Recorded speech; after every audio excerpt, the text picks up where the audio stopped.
there, I'm Evelyn Jerome-Alexander. I'm the founder of Magellan College Counseling. I've been helping families and students through the college search and application process for going on 15 years. And today I have this fabulous panel of folks who work at liberal arts colleges, and I'm going to give them a moment to introduce themselves. And they'll tell you just a little bit about their specific school, and then we're going to have a nice conversation about what really does a liberal arts college mean? What does it mean when we say that?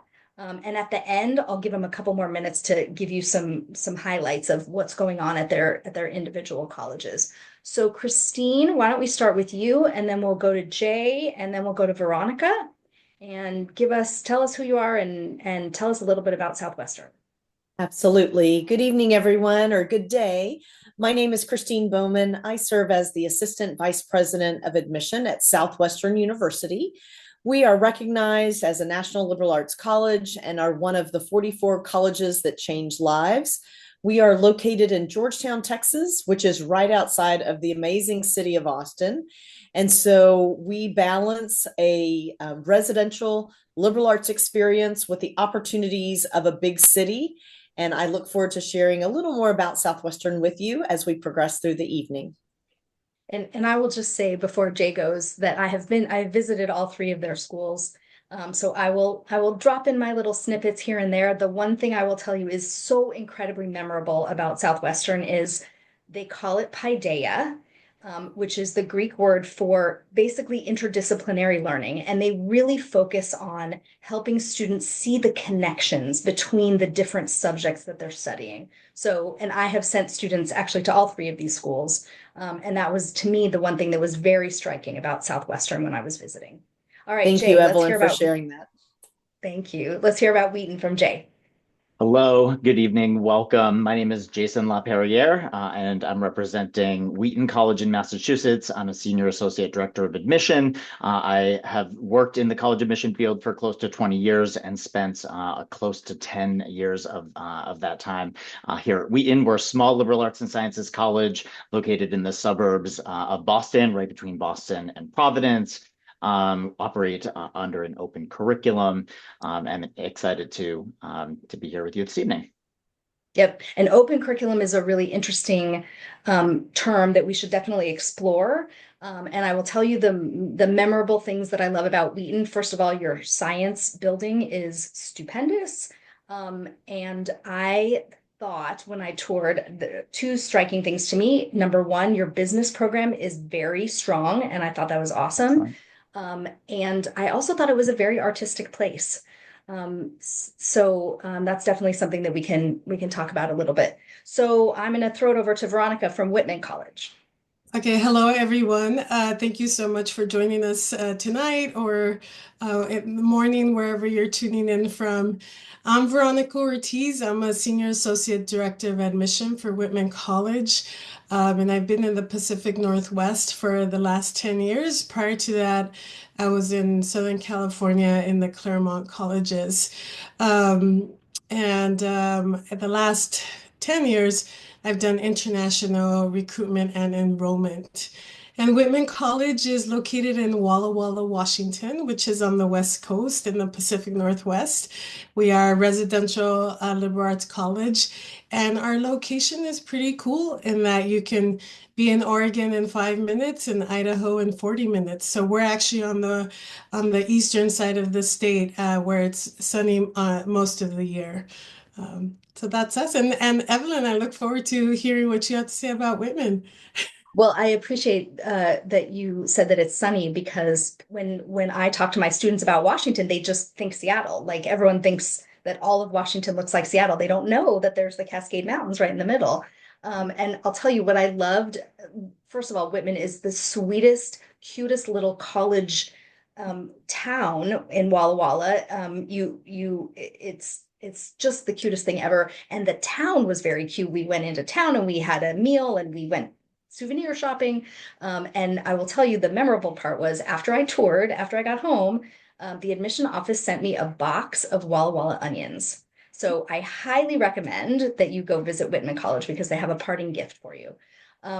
So I want to dive right into, I think so many people are really confused about what we mean when we say liberal arts college. So I'm going to throw out a couple of questions and then I'll ask each of you to just give me your reflection on it. So what can I study at a liberal arts college? Or more specifically, can I study math, science, computer science, and or business? Are those subjects that I can study? I think sometimes people they see the liberal and they see the arts and they get stuck there. So Veronica, why don't you start? Tell us a little bit more about what the liberal arts experience actually means. Yeah, so I think over the years, what I've learned about liberal arts is that it's actually a pretty focused curriculum, right? That in addition to your major, which you will study once you pick that with the guidance of an advisor, is that you will also have required courses in perhaps areas you weren't expecting to study. So a fine arts requirement, a math requirement, a science requirement, several writing requirements. And this then helps the student graduate with not only their major, but also a well-rounded curriculum that is pretty focused in different areas that sets up the student to succeed not only in what they studied, but other areas as well. So that's kind of what I've learned, that it is a focused curriculum more so than people think. So I'll start there. That sounds great. Jay, why don't you add on to that? And I think specifically, I think you're very well positioned to address science and business. Absolutely. Thank you, Evelyn. So you can absolutely study areas that fall under the STEM umbrella at a liberal arts college. Out of the more than 60 majors that we offer, I think probably about a dozen fall under the STEM umbrella, everything from, biology, neuroscience, computer science, but also some really niche majors. Something that we offer at Wheaton is bioinformatics, sort of a blend between biology, computer science, and mathematics. We have an animal behavior minor, which is popular with our pre-veterinary students. And what I do find is that students love the opportunity to explore, to test the waters, and try things they may not have heard of before. Not everyone has heard of bioinformatics or biochemistry coming from high school, but also the great opportunity to combine things that are very different. It is not uncommon to have a computer science student double majoring in theater because they have a passion for that as well. We recently, as a liberal arts college, started offering Bachelor of Science degrees. That was in part something that we moved forward with to offer our Bachelor of Science in Nursing program. But since launching that program, we now offer Bachelor of Science options in things like physics, chemistry, but also business-related programs like management and marketing. Nice. And Christine, I think you can follow on very nicely with that and maybe take us into what do I do if I'm undecided? And why is a liberal arts college a great place for me to go if I really just don't know what I'm interested in studying? I think you'll find at so many liberal arts colleges, unlike many of our public schools, we're not asking you to declare a major at the time of application, which is so very critical. The opportunity for you to either raise your hand and say, I'm multi-decided, there are 3 or 4 things I'd really like to study, or I truly just don't know what direction I want to go in, is a perfect fit for a liberal arts and sciences institution. The ability to explore in the way Veronica described with our liberal arts core that most schools require, allow you to test the waters a little bit and maybe dabble in a psychology class or dabble in an art history class when you think you still want to go pre-med. And how does that all come together? For many of us, you are not having to declare a major until the end of the first year or even into the second year, which allows that exploration to continue. But it also allows what you had described about Southwestern earlier, Evelyn, the interconnectedness between courses to really come together. A student who takes an art history class to fulfill their liberal arts requirement in the fine arts may think there's no way this is going to help me as a pre-med student. Why am I having to take this class? But what we've discovered, and we call these paideia moments, you mentioned paideia a little earlier, is that when a student has looked at a painting in a really unique way and seen the intricacies and the uniqueness, they now look at a slide under a microscope in a really different way. And they're beginning to notice the nuances of that amoeba or that specimen on the slide in a way that they never looked at it before, which becomes really beneficial as they continue on their pre-science journey or their pre-med journey. I think the other reason why a liberal arts is really important, there was a quote that was shared with me the other day, and that is that it's not just enough to collect facts. It's not enough just to check off boxes. The future of how we integrate into society really belongs with those who connect the dots. And connecting dots doesn't just happen in focusing only on one thing.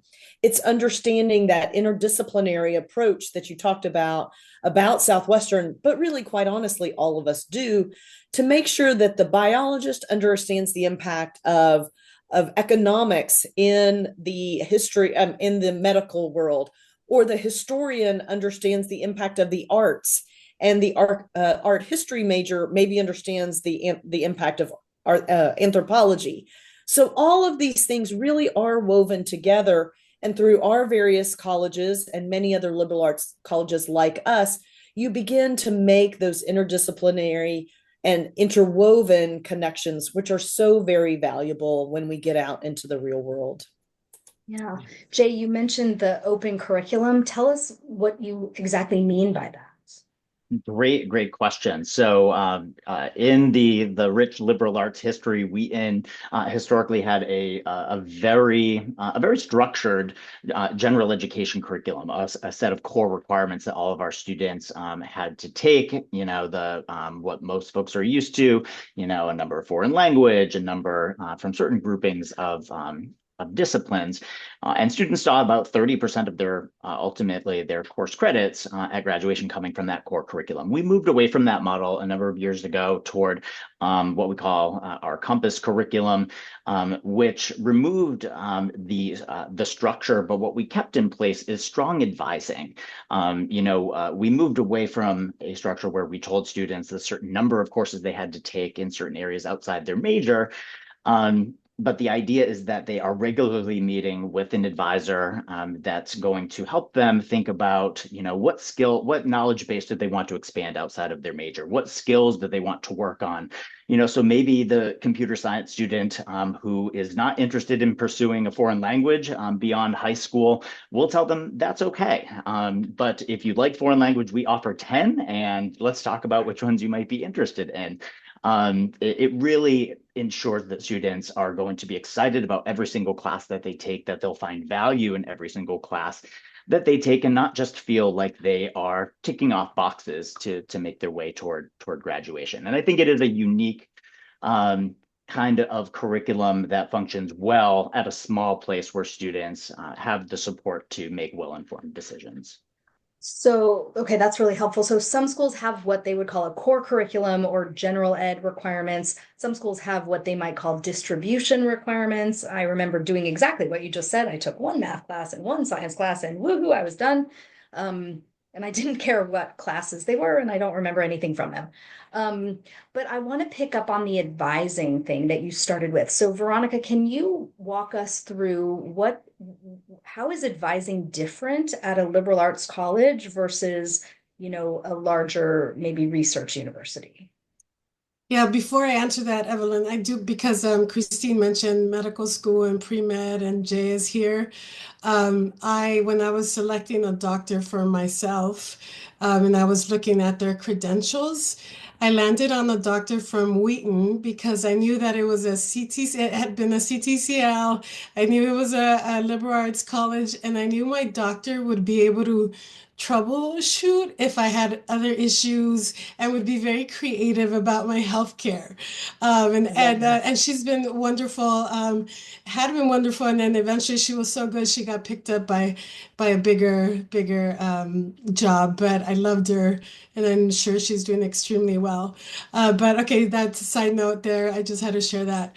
But in terms of accessibility of like access to professors when you're at liberal arts college, well, I believe first and foremost, most of our classes are taught by professors. So that's a huge difference from a bigger school. And most of our professors will have required office hours. And so, and all of our professors will have a group of students they advise, usually in their major. So there's a lot of touch points that students have with professors in the small classes, in the professor who is assigned to you, and then either keeping that professor as your advisor or switching a professor who is ultimately in the major that you choose. And because we are usually a little bit smaller, you can meet with these professors once a week, twice a week, and they're there.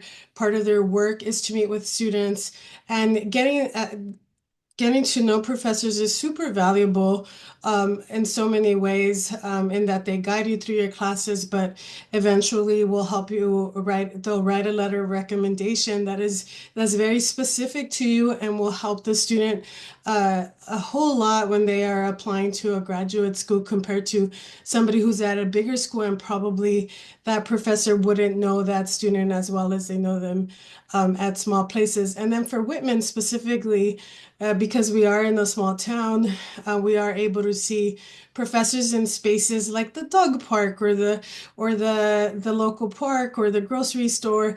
And that is also another way that you get to know professors, that they can recommend you for research, recommend you for an internship, and then also include those kinds of interactions in a very specific recommendation letter that will only help the student down the line. So those are two things. They get to know you really well, and also just being able to see them and sit down and talk to them about themselves, their research, and that's a great opportunity at a small liberal arts school. I tell my students when they do college tours, ask your tour guide about their relationships with their professors. And the things that you'll hear and the way they differ are, at a large university, they'll hear things like, oh, my professor has office hours, once a week, and sometimes I go. And at a liberal arts college, you'll say, what, tell me about your favorite professor. And the student will say, oh, I babysit for him every other Friday, right?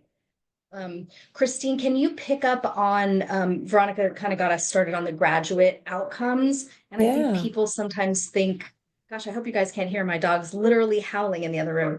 I call it choir practice. It's hilarious. I think people sometimes think you can't do research at a small liberal arts college, and therefore you can't go to medical school. So talk to us a little bit about that. Sure. So one of the things that I think is important is really that combination of high impact experiences that probably most of our institutions offer. For some students, it will be a research experience, and that's not specifically just for those in the sciences. Sometimes research is done in the humanities. We've had some students do research in the fine arts. And so research is usually partnered with a professor. It may be enhancing your own passion, or it may be complementing that of a professor, and you're invited to expand that knowledge. It could be a study abroad or a study away experience. It could be an internship, or it could be something called in community engaged learning, which is kind of like community service that we do as students, but really it's got more of an education focus. It's all of these are taking the knowledge that you have inside of the classroom out of your college experience and into a community, into another country, into another space, and applying that knowledge. As I said before, you're beginning to connect the dots from what you've learned in a classroom setting to the real world setting. When you begin to differentiate yourself with a high impact experience, and some students will do one, some students will do multiple of them throughout their time, this is really expanding not only your knowledge, but your talent. It is maybe exposing you to other spaces. I know many of the students at Southwestern will start out doing research with our professors, but then by the time they're juniors and seniors, they may have done research at a large lab at the University of Texas at Austin or the University of Michigan, and they're expanding beyond just our experience to a bigger research experience.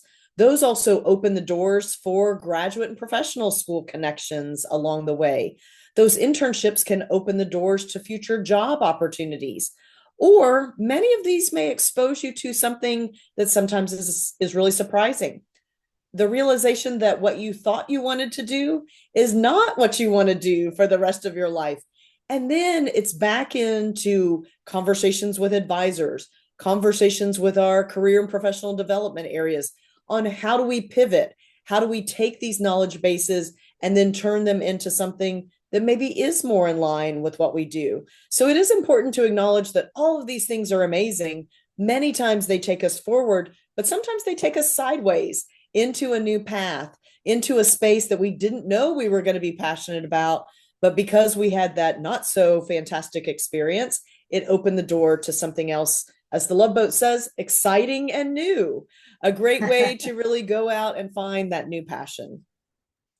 So I want to keep drilling down on outcomes because again, I think people have some really preconceived notions about the success, the ability to succeed with a liberal arts degree. And I think it's connected in a couple ways. I think people assume that a larger university has more and or better employer relationships.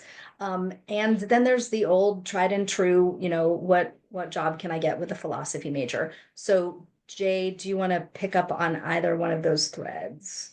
Sure. I really that is, such a great point. One thing that we've been doing at Wheaton very recently is developing programs that help students sort of see the bright lines between a liberal arts related degree and outcomes in really unique ways. In fact, we recently restructured what was previously just simply known as Career Services into our Life and Career Design Institute, incorporating programming for first and second year students, to really think deeply, go through self-discovery, not just think about, sort of passions on a very superficial level, but why are you passionate about those topics? What is it about that potential future job that you really like, to help them broaden their horizons and, think outside the box and challenge themselves.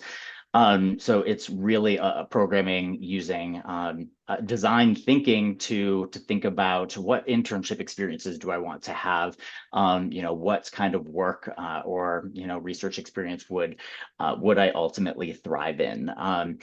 Really incorporating into our curriculum by the end of our students' second year, really by the start of their third year, their junior year, they're required to do some kind of experiential learning experience. And that could be an internship, it could be an on-campus job, something with the goal of exposing them to what it is that they might like to do after graduation, to, as you were saying, Christine, think about, is this what I want to do in the future?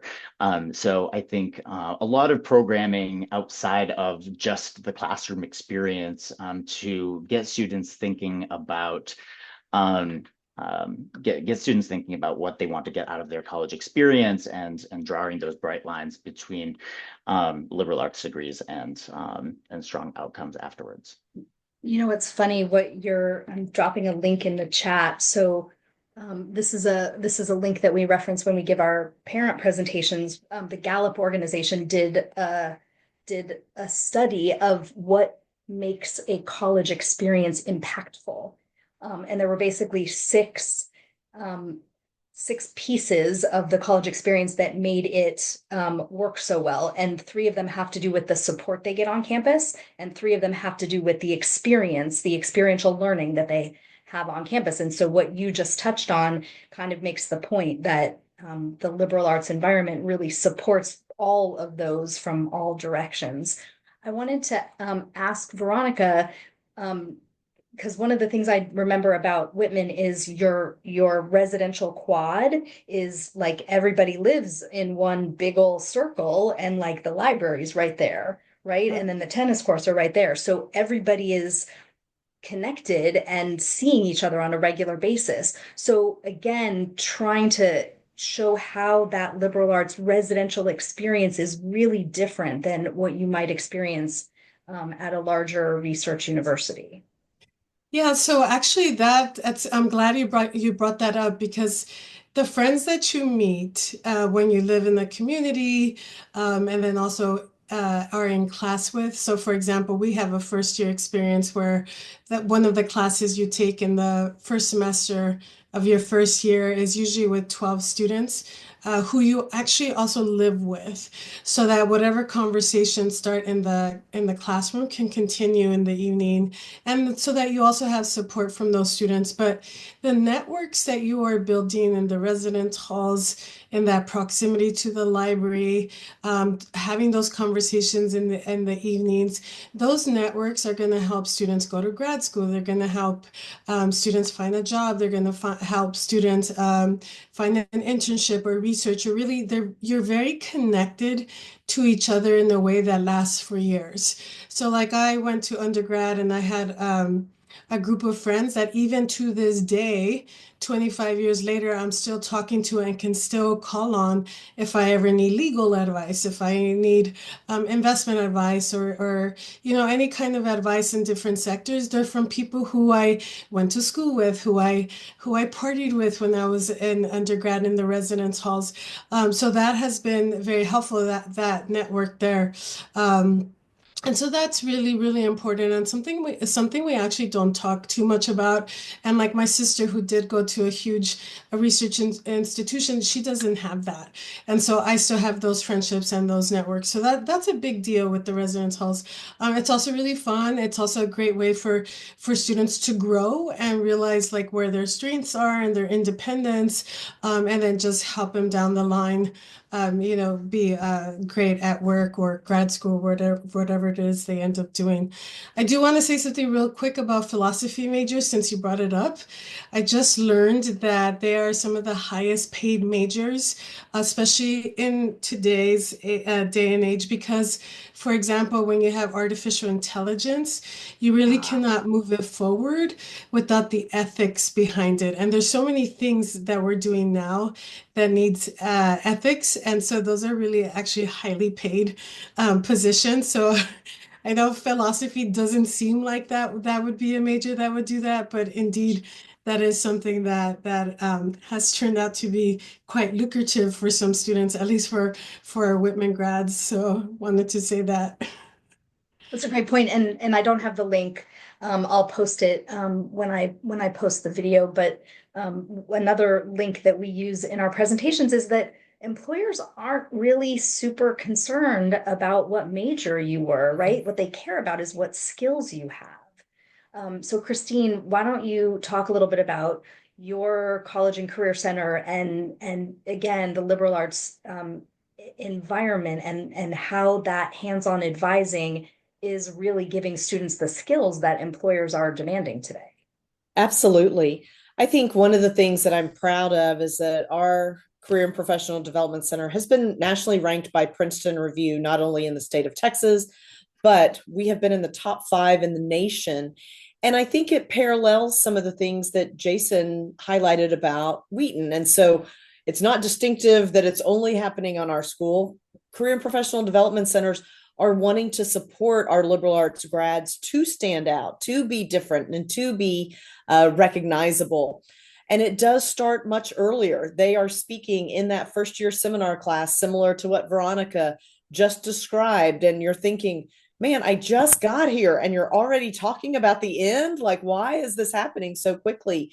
But it does move really fast. And it begins with, how do we turn your high school resume into a college resume that is going to open the door for internships?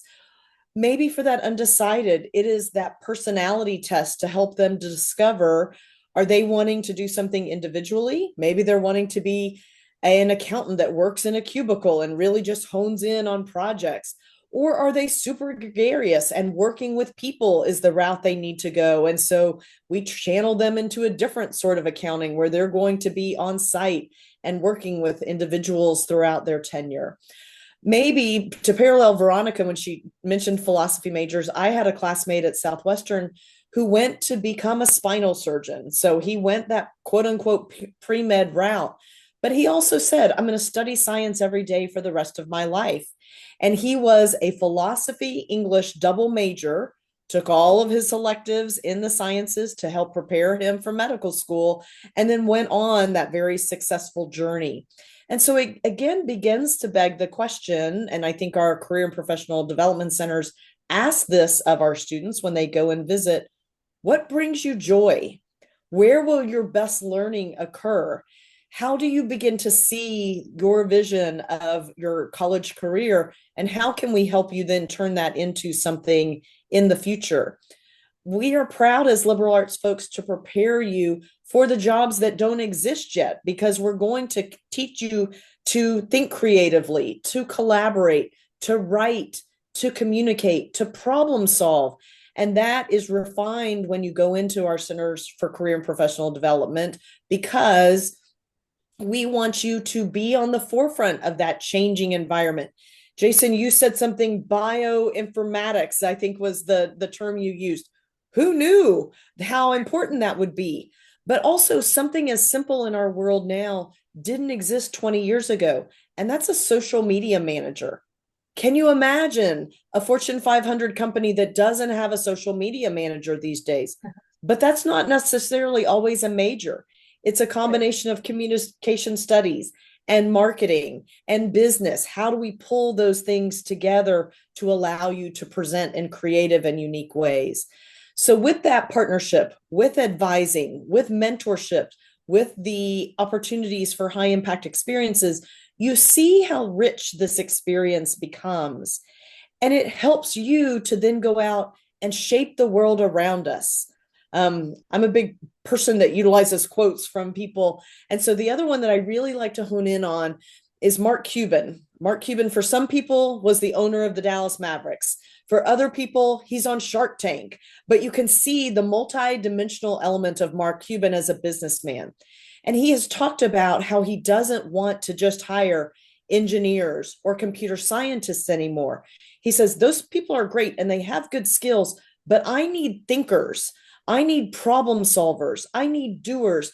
I need liberal arts graduates. I can teach them how to do the work that I need them to do.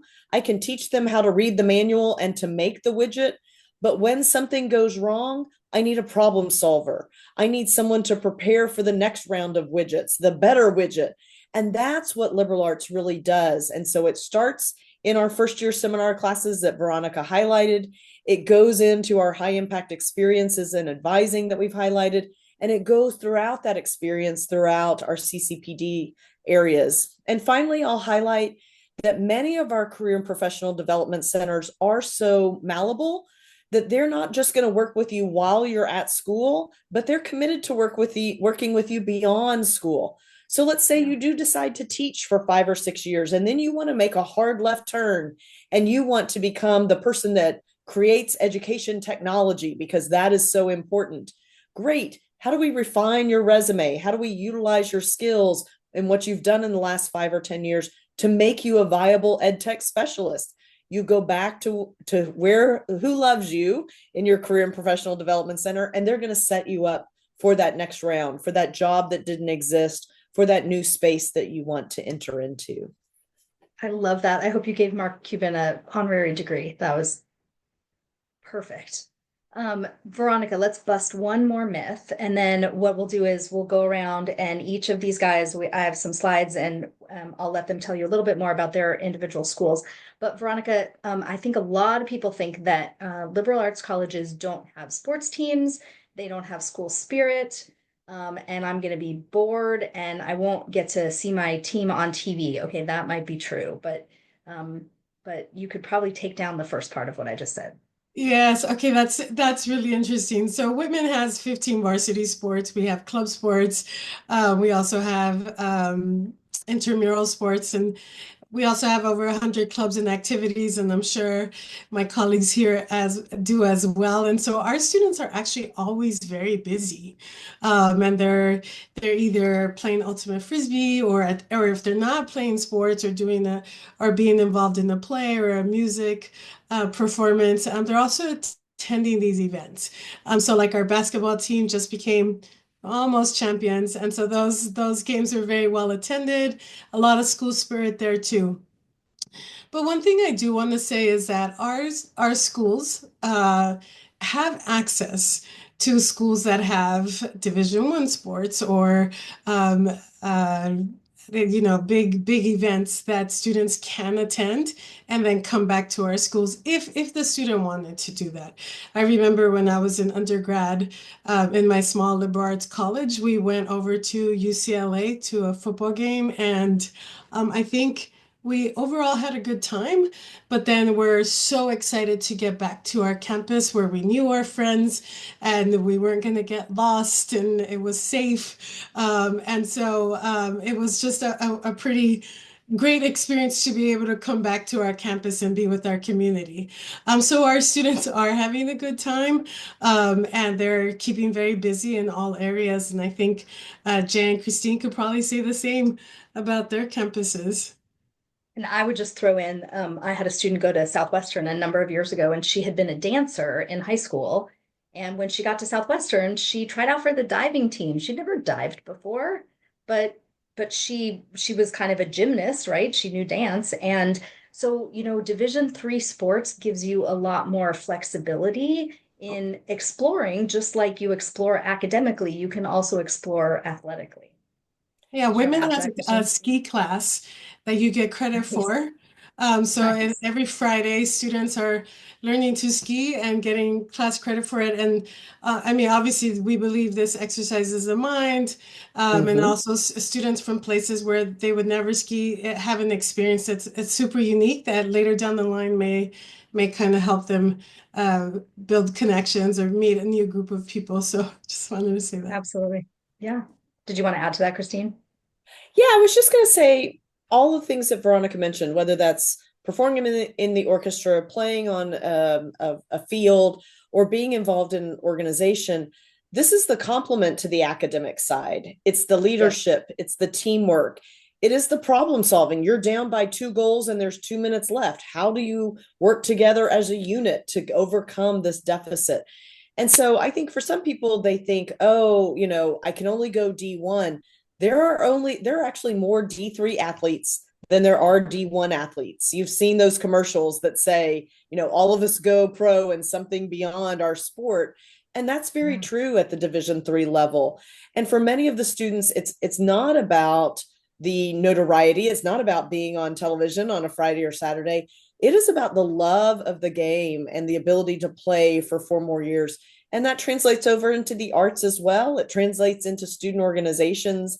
And so I think that is the complement. We talked about the residential aspect, we've talked about the academic, but then that student growth, that personal growth is really important. And that comes out in a lot of those activities. Yep. I think actually, Jay, I'll let you go and then we'll roll into your presentation. I think when I visited Wheaton, it was a time of year when the senior artists were doing their showcases. That's why I Yes. think of Wheaton as a very artistic place. 100%. And I've loved hearing my colleagues talk about sort of that the complement to the academic experience being so integral to the college experience because over my almost 10 years at Wheaton, I can't tell you how many times students have said, I never thought that in my junior year I'd be, president of my theme house or, the leader of, this group. It's incredibly heartwarming and thrilling to watch from the sidelines these students accidentally step outside, maybe fall outside their comfort zone and find out that it's perfectly okay. You learn from those experiences. Just small liberal arts colleges are just such amazing places for students to find themselves and grow in ways that they didn't expect. A place like Wheaton that is such a welcoming and inclusive place. Students can be their authentic selves from day one and be celebrated for that. Which I think is one of the reasons that our students just take advantage of so much on campus, combining their two passions of computer science and the arts and putting those together, joining an a cappella group or being part of student government. It really, I think, it's just so great to see the well-rounded experience take shape and impact students. I know I've veered off from the prompt that you sent me. That's okay. So That's okay. I'm gonna share my screen though, and I'm gonna let you go into a little bit more depth about Wheaton. Just tell me when to flip the slide. Perfect. Sounds great. So once again, Jason LaPerriere, Senior Associate Director of Admission at Wheaton College in Massachusetts. I mentioned Massachusetts because there are two Wheaton colleges out there. We have the same name by accident. There's another small college in Wheaton, Illinois, that shares our name, but has a very different mission. So we're Wheaton College in Massachusetts. You can go ahead and flip the slide. We have been around since the early 1800s. We were actually founded as an all-women's institution and were an all-women's college through the late 1980s or so. So in terms of our overall history, very recently co-educational, but founded upon the mission of providing an education and providing an experience for folks at the time, women who did not have the opportunity to do that at a lot of places of higher education. So really set out from the get-go to provide an education to folks that otherwise wouldn't have had one. Small liberal arts and sciences college, you'll really see that in our facts and figures here. Small student faculty ratio, small average class size. We have recently begun developing a number of graduate programs, but by and large, we are remaining an undergraduate focused institution where students get to know their professors. All of our classes are faculty taught, not by graduate students or teaching assistants. Our students are coming to us from across the country and around the world. We have over 35 countries represented within our student body and nearly 40 states. To the point about offering STEM-related disciplines, we've been ranked by the Princeton Review as having top science lab facilities, but also those great study abroad opportunities that students are looking for. And happy to say that a small liberal arts education is an affordable one at Wheaton. Recently ranked a best value school for providing great need-based and merit-based financial aid. Next slide, just a little bit about our community. We are residential, 96% residential.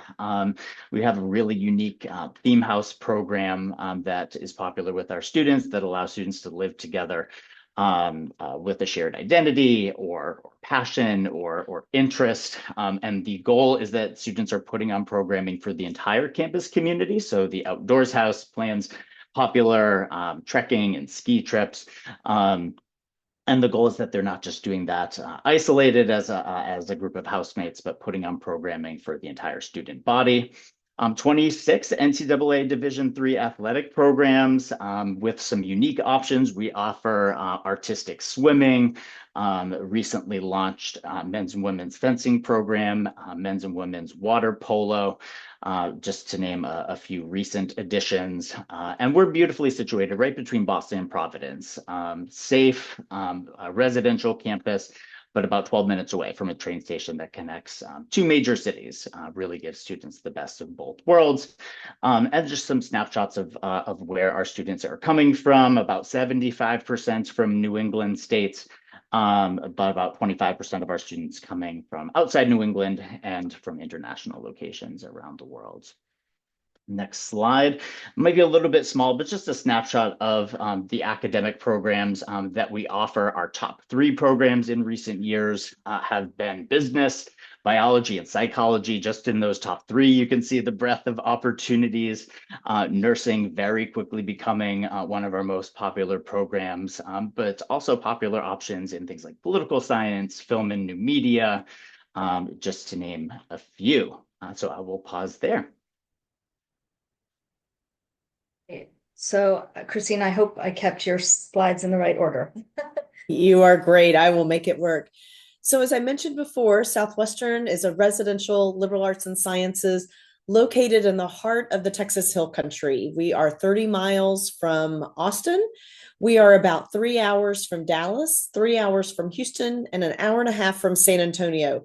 So some of the biggest major metro areas in the country are all within spitting distance at Southwestern.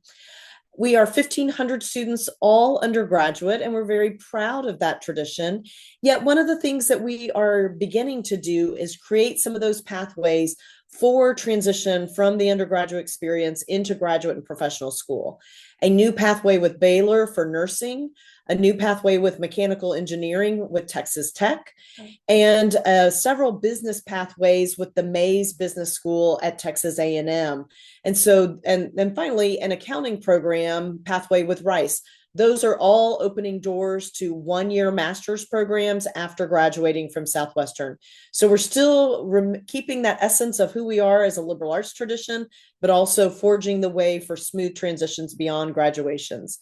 You'll see 36 majors, 43 minors, and 7 pre-professional pathways. I think for many students, they know they want to quote unquote major in pre-med or pre-law. And those aren't really majors. And so it begins to provide that opportunity again to get creative. Are you like my classmate Chris that wants to go on to medical school, but really wants the ethics and the passion of English to complement his learning along the way? You'll see lots of schools highlight a student to teacher ratio. I feel like this net statistic is so very valuable. And that is 89% of our classes have less than 25 students. Large publics around us will quote that they have a 15-to-1 student to professor ratio, and yet there are going to be a whole lot of classes that have 200 and 300 students in them, and then they have a whole lot of classes that have 1 or 2 students in them. I'm really proud of this statistic that just shows there will be no back of the classroom at Southwestern. There's lots of circles at Southwestern for you to sit in. We are very proud of our renewable energy that all comes from West Texas. We are shrinking our carbon footprint. And so in a big oil state, Southwestern is making a difference and really having students work in an environmental way in lots of different opportunities. And then we are one of 2 colleges that change lives in the state of Texas. And so we're really proud of that connection back to that book that recognizes schools that really do make a difference in how their students learn and how they grow out and change in the world. And then a little bit about Georgetown. It is one of the fastest growing cities in the country for 3 years in a row, and yet it still maintains this very quaint, small town feel. We are suburban without a doubt. And as I mentioned, close to Austin, but really have great outdoor recreational opportunities like the Blue Hole. That is a picture of Lady Bird Lake down in Austin. And it is not uncommon for us to have our students take advantage of Lake Georgetown or Lady Bird Lake to really explore the outdoors. One of the beautiful things in Texas is that you can be wearing shorts in November and December and not have to worry about that snow on the ground. Now, we can't ski like we can with Veronica, but we can be outside in some amazing ways. And then Austin is known as the live music capital of the world, and some of the best music festivals each year are hosted in Austin, whether that is Austin City Limits, whether that is South by Southwest, whether that is hearing great concerts out at the Formula One race that is there, or just taking advantage of the many bars and clubs that are in Austin. Live music is proficient, and that carries over onto our own campus where we have musicians perform for our student body in a much smaller and more intimate venue. And then I wanted to highlight the flexible learning curriculum that is Southwestern. Ours is broken into thirds. 1/3 is your major, 1/3 is general education, 1/3 is that electives and exploration. That can be a double major, that can be a double minor, that can be, I want to be a business major, but take really cool classes that don't have anything to do with business as to fill my elective bucket. Things like Texas movies, or maybe you want to take a religion class that is sex, goddesses, and empresses, really looking at different ways in which women have an impact in the religious space. So cool things, unique things, or make those connections. It's all up to you. And then finally, I think I highlight a little bit of outside of the academic world. We've talked about in this presentation how students grow outside of the classroom. 60 student organizations from the very normal academic honor societies, service organizations, Greek life, but also really fun things like we have a group of feral cats on our campus that have been adopted within the community, and the cat partners take care of them and feed them on a regular basis. And then this year, the cats won't be outdone by the dogs. We now have the dog lovers, and they support those times in which we all need a lick or a hug from a dog on campus, and will often go and volunteer at the local animal shelter. Our arts are open for students as majors, but also an opportunity for non-majors to grow and thrive or continue to do something that they love, be a part of the jazz band, or grow as a member of the theater. We are Division III athletics, as Jason mentioned with Wheaton. We have 20 NCAA division sports, 24 intramural sports, and then that picture in the middle is a group of students that were able last winter to go and hike Mount Kilimanjaro on their winter break. They were able to do this due to the underwriting generosity of some of our alumni. They spent $500 to travel there and back, to be led up and down the mountain, and to experience their cultural experience in Africa while they were there. And so it is a great way, again, talk about teamwork, having to get everybody up that mountain. It's a great way to explore. And then we do have 10 national sororities and fraternities. I do love our Greek life as a way to think beyond just the Greek organization and sometimes the myth associated with it.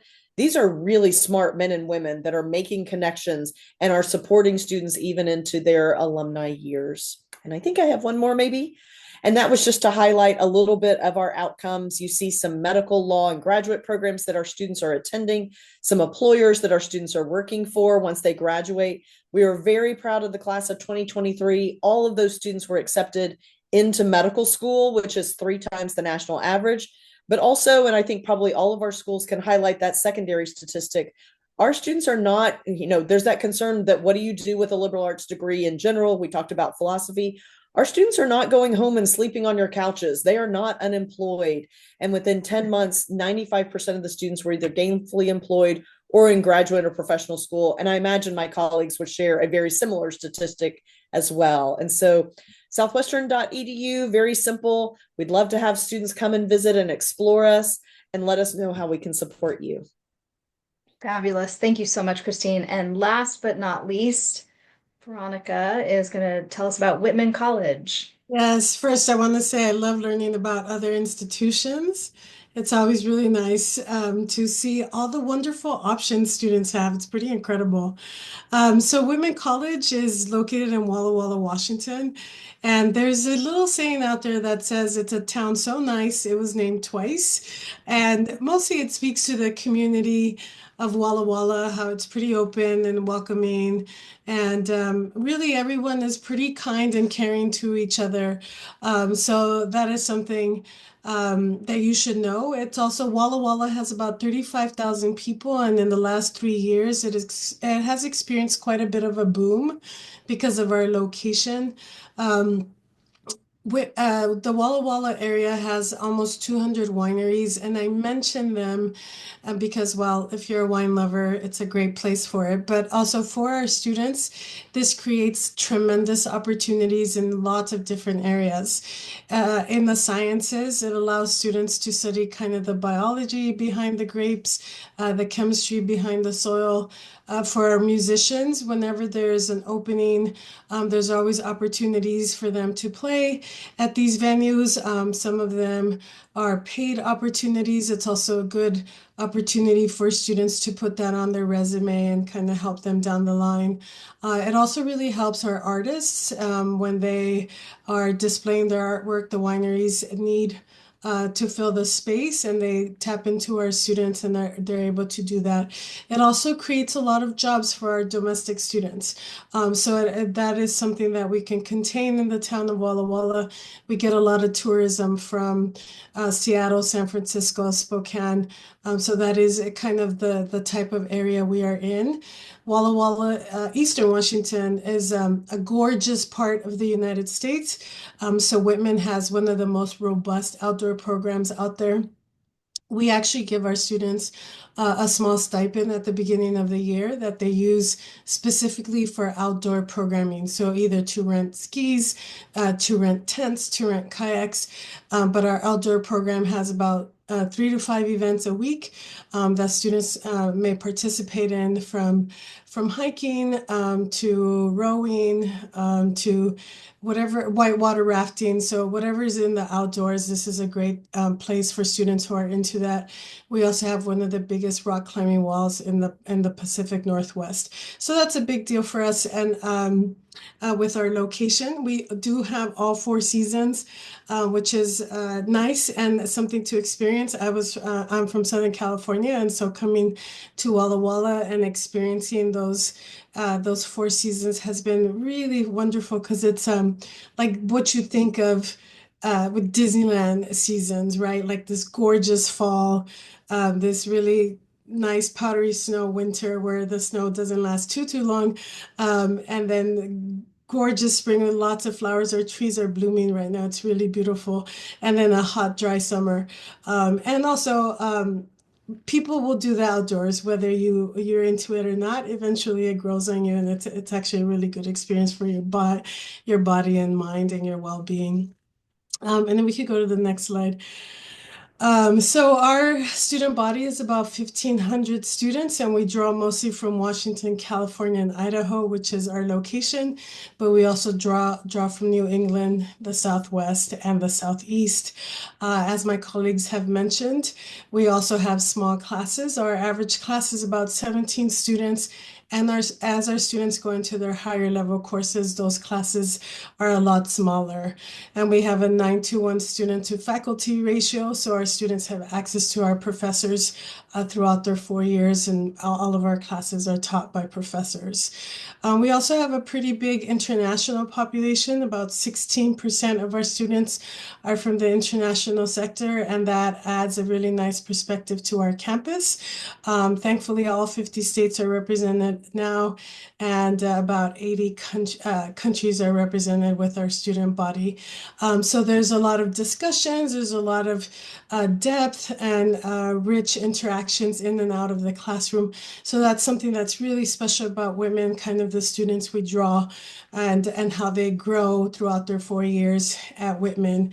We have over 60 majors that they can choose from, similar to Southwestern. There's a third in the liberal arts, a third in the major, and then a third if they choose to take a second major or other areas of interest. We also have 3 writing requirements that are super important as our students move forward to be able to write, to be able to present their ideas and thoughts in writing. Whitman has a senior thesis that is very stressful for our students, but it's actually very fulfilling, and it's excellent preparation for graduate school, and that it mimics a master's thesis or a dissertation so that when students go to grad school, they have that experience and can be very successful in graduate school. So academically, a pretty strong place for students to grow. Socially, we have over 100 clubs and activities, and students can grow there as well. And we also would like to make the education affordable. So Whitman has an early financial aid guarantee. So before students apply, beginning July 1st, prospective families and students can fill out a form that will tell them what the cost of attendance at Whitman will be, so that they know, and that's guaranteed prior to applying to the institution. And then Whitman is very generous with the financial aid and scholarships, and we also have talent scholarships in music, theater, art, and debate. So I have loved working at Whitman for lots of different reasons, but the financial aid assistance and the scholarship has been very generous and something that really keeps me here. And also, one sec.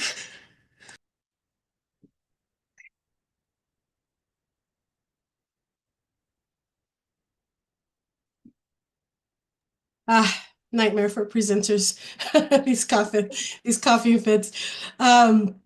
But I guess I'll segue into kind of our residence halls. We have 22 options for our students. This summer, we're gonna debut a new complex that's an apartment style where the rooms will have their own kitchenettes, and that's gonna help our upperclassmen move from being on campus to independent living. And we're really excited about that because already the buildings have won awards for being sustainable and environmentally friendly. Our food is fantastic. There's a picture of our sushi station and our noodle station. This is very important for the college experience. Colleges go through great lengths to provide healthy food for our students. We are sustainable about that. We also do our dining hall in the farm to table style. And then here's a list of some of the places our students end up working or interning after Whitman. One thing I do want to say, our students are very successful with the workforce and graduate school, but it is a little bit dependent on the economy. When the economy is strong, most of our students will enter the workforce.